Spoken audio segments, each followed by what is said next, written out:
The year was 2017. It was the month of February. A Malayalam actress was travelling by her car. A group of men rammed into her car. They kidnapped her. They sexually assaulted her. The assault was recorded. And then after 2 hours, they dropped her off. All of this happened in Kochi, a city in the state of Kerala. It's also where the Malayalam film industry or Mollywood is based. After the assault, the woman filed an FIR. 2 of the assaulters were arrested. The investigation then unveiled a bigger plot. These men were hired by an actor called Dilip. He's one of Malayalam film industry's biggest actors. He hired the assaulters and paid them because he wanted to silence the actress. This revelation led to shockwaves across Kerala. A judicial committee was formed to investigate the rot. It was called the Hema Committee after Justice Hema, who led it. They looked into harassment and sexual extortion in Mollywood, and their report was ready in 2019, but it's been released only now after another legal battle. This report details sexual exploitation, the casting couch, and a male mafia in the film industry. But what about the case that started it all? That case is still under trial from 2017 to 2024 and counting. Yesterday, the Supreme Court of India brought it up. It sought information from the Kerala government. 7 years and the trial is still on. Imagine that. And this is a high-profile case, one that exposed the dark side of Mollywood that led to the Hema Committee report and the current MeToo movement in Kerala. That case still lingers. The woman has still not got justice. It is this endless, often fruitless legal battle that deters people, that prevents women from seeking justice. But for a change, after a long silence, actresses in the Malayalam film industry are speaking up. Take Meenu Munir, for example. She has accused 4 actors. She says one of them hugged her without consent. He even tried to kiss her forcefully. Others made advances. They told her she would get better opportunities if she slept with them. And when she refused, she lost roles. Even after speaking out, she's been threatened. Another actress has accused Siddiq. He is a Malayalam cinema veteran. This actress says that he raped her when she was 21. He promised her a role in a movie. They met in a hotel where he was staying. He locked her in a room and ended up raping her. And she came out with the story in 2017, but no one believed her then. So now she's repeating it. And Siddiq is facing the music. Then there's another top filmmaker called Ranjit. He's been accused of molestation. So big names are being held to account finally, and there's a political fallout too. One top actor happens to be a CPIM MLA. He's been accused of harassment, so he's been dropped from a film body panel. The Kerala police has filed 17 cases so far. More are expected in the coming days, and the pressure is mounting. The Kerala Chief Minister held a high-level meeting with senior police officials. They formed an SIT, a special investigation team. It includes 4 senior women police officers who will look into more cases and allegations. So action is finally being taken, but the question is, what took so long? And why were these women silent? Some of them are well-known actresses.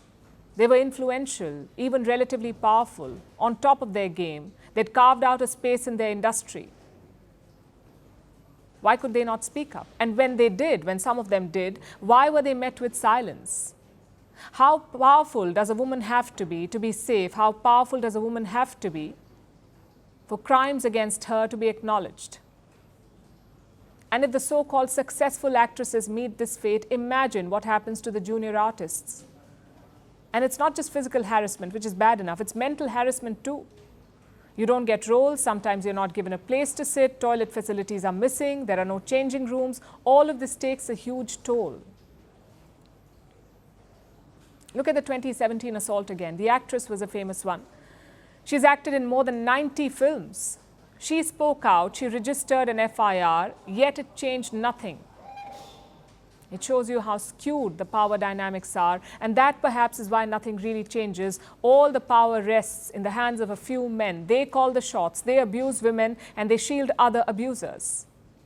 This is what Mollywood should try to dismantle. We need women in positions of power so that the heroines on screen do not end up as victims in real life.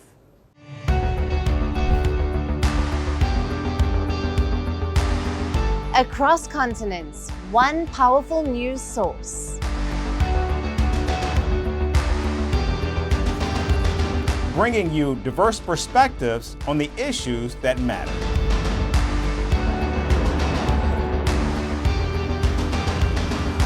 We go beyond the boundaries to give you that little extra about every sporting moment.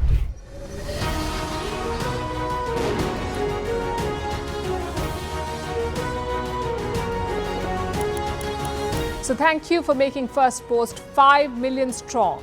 We're counting on your support, and you can trust us to bring you the news unfiltered and unvarnished.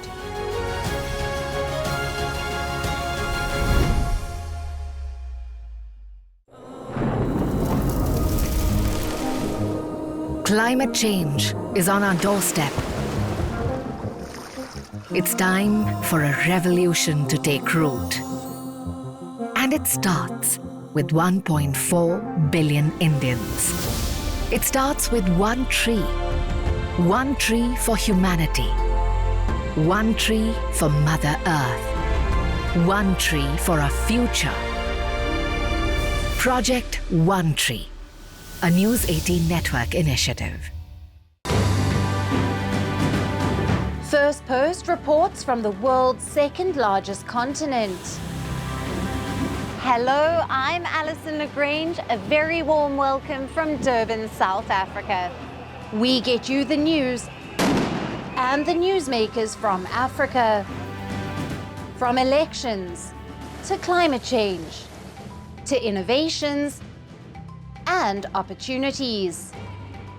As the world's attention shifts, we report from Africa, the heart of the global South. Join me every weekday live on Firstpost.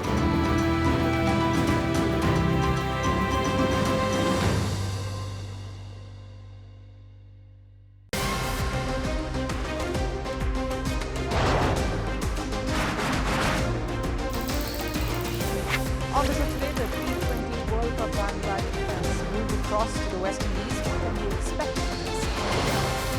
Hello, I'm Alison Lagrange coming to you from Durban, South Africa. Today we have a special show. We start with a report on India's shifting nuclear posture. For the first time since India officially became a nuclear power. Hello and welcome to Firstpost America. I'm Aaron Ham, coming to you live from the nation's capital.